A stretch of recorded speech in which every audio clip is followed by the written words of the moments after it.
What's going on, YouTube? Chris here. I want to bring you all an update today of Ethereum. We're going to be looking at some altcoins. We're going to get in Tezos, Link, XRP, Digibyte. Going to try to get a Litecoin as well. Dash is looking good. We've got quite a few things moving this morning, so that's always a nice thing to see.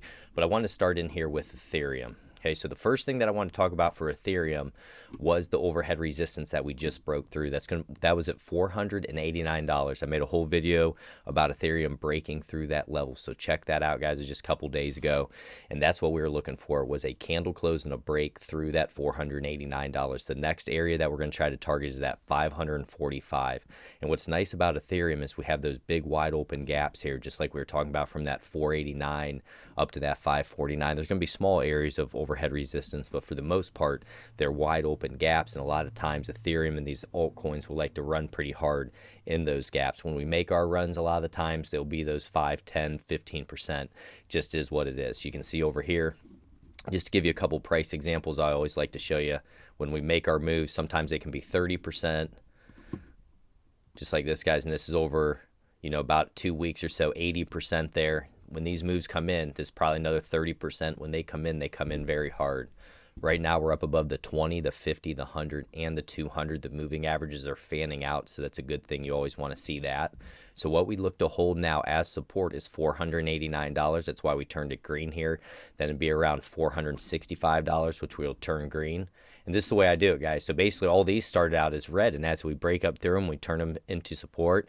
They turn green, and we just keep working our way up. So we're going to look at 489 for support. Overhead resistance is going to be at 545. The RSI is at 71 right now on the one-day time frame. So we have enough room if the bulls want to keep stepping in here and we get big swells of volume to get up to that 545, right in that range. Then maybe even up to around, my next target would be up to around that $637.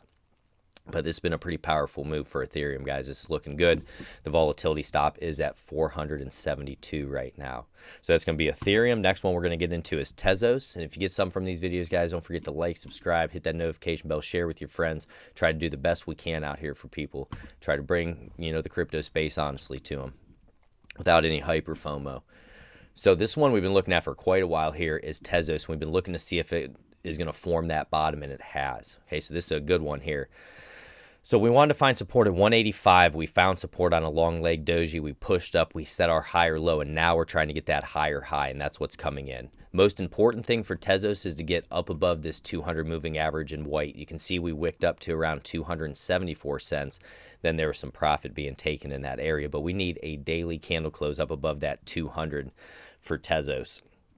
And the 200 moving average is going to be at $240. So that would be a tough area of overhead resistance. But this is one we were talking about, guys, at about $2 or so. So this is a nice little move there. The RSI is at 63. You can see it pointing up. It broke out of consolidation. Even here, it broke out of consolidation. So we're just going to have to see if we get that continued follow through. But what I like to look for are trends. And you can see with Tezos here, we make these very large, almost like looping parabolic moves, and we have these big sell-offs. Big moves, then big sell-offs. What I've been looking at is the divergence here of lower highs, or lower lows that were coming in, and then we've been having higher lows on the RSI. So we were having divergence. Price was going down, RSI was going up, and this was the spot I was looking at here, guys. About that 185 to around 205 was where I was trying to play my position and build my position at, so we can ride that trend. That's what you want to do. You want to ride those trends the best that you can. But overall, we're up above the 50, the 20. We need to get up above the 100 and the 200 today. That's what's going to be most important for Tezos. And let's see if we can keep getting these big swells of volume in. Okay, so that's going to be important for us. So that's Tezos. You like me covering that? Let me know. Let me know you're here for Tezos. Write it down low just so I know. We're going to get into Link next. And also with Tezos, guys, what's going to be nice is like all the staking and everything like that. A lot of people like that, and how banks are starting to accept that. That's something that will really help Tezos down the road as well. So let's take a look at Link next. Link's at 1452. So this was our next target at 1392. We have hit that, so let's turn this green as well. So now we want to hold that as support. So we're going to try to stay up above 1392 with a daily candle close. The RSI is at 68 right now, so we still have some room, guys. Link really could, if the buying pressure keeps coming in here, we could have a move up to 1656 is going to be the next target area. And that's going to be the main target area. There's a little bit of resistance here. It could be at 1526, but we're going to have to wait and see. Overall, we've still been getting these higher lows and higher highs coming in. So what I like to do for Link is also draw this trend channel just so you can kind of see where you're at there. Excuse me, so you can see we're at the top of the channel. So now let's just pay attention to that. The volatility stop is going to be at 12.53. We're up above our 20, our 50, our 100, and our 200 moving average there for Link. RSI pointing up, looking pretty strong there. Okay, so let's target those next areas. Keep an eye on that, and also keep an eye on 1392 as support. So that's going to be Link. The next one I want to get into is XRP, and we are going to do Digibyte today. I know people have been asking me a lot about Digibyte. Take a look at XRP, guys. There we go. We were talking about this too in that altcoin video. This is what XRP does. When it goes nuts, it freaking goes nuts.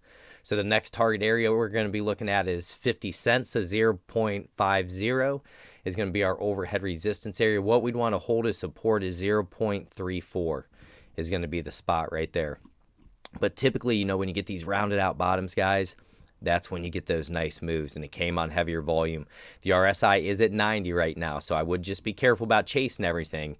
But, you know, this is where we get really overextended and things can get excited. Let's see if we can get up to around that 50 cents right there for XRP. And you can also see for XRP that we've been staying up above this trend line right here. So really keep an eye on that trend line up above our 20, our 50, our 100, and our 200 moving average for XRP. Next one we want to get into, well, Zcash looking good here, guys, $68. It's up about 8%. Omise goes up 14%. Got some coins freaking taking off here. Bitcoin Cash is up 6%. It's up to 277. EOS is at $3. You can see this one as well. EOS got up above that 200. That's looking good. Dash is at 89. Let's take a look here at Digibyte. So Digibyte, we're trying to fight to stay up above this 200 moving average. That's going to be the main thing for Digibyte. We don't want to drop below 0.02091. So let's see if we can have a daily candle close up above that. If we can, we're going to be looking up to 0.02166. But you can see we really haven't changed that trend yet. We've still been in this retracement or this downtrend that we've been dealing with for Digibyte right now. We are gaining a little strength on the RSI, though, so I do want you to be aware of that. But for Digibyte, this is one, guys, it's tough to trade because there's not a lot of liquidity to it. It's better just to hodl, in my opinion, just be a longer-term investor in Digibyte. And you could also draw a trend line right here and see if we get a nice break out of that is what I would be watching for Digibyte. Let's see if there's any more here, guys. Theta is at 65 cents. Let's see, Ethereum Classic at 623. Just trying to look all around here. These are the main ones that I watch, but that's an explosive move from XRP, guys. That's something we were looking for. So, and look right there, Qdom, that's up 10%. So a lot of good things happening today, guys. If you get some from this, don't forget to like, subscribe, hit that notification bell. God bless each and every one of you. Take care, my friends.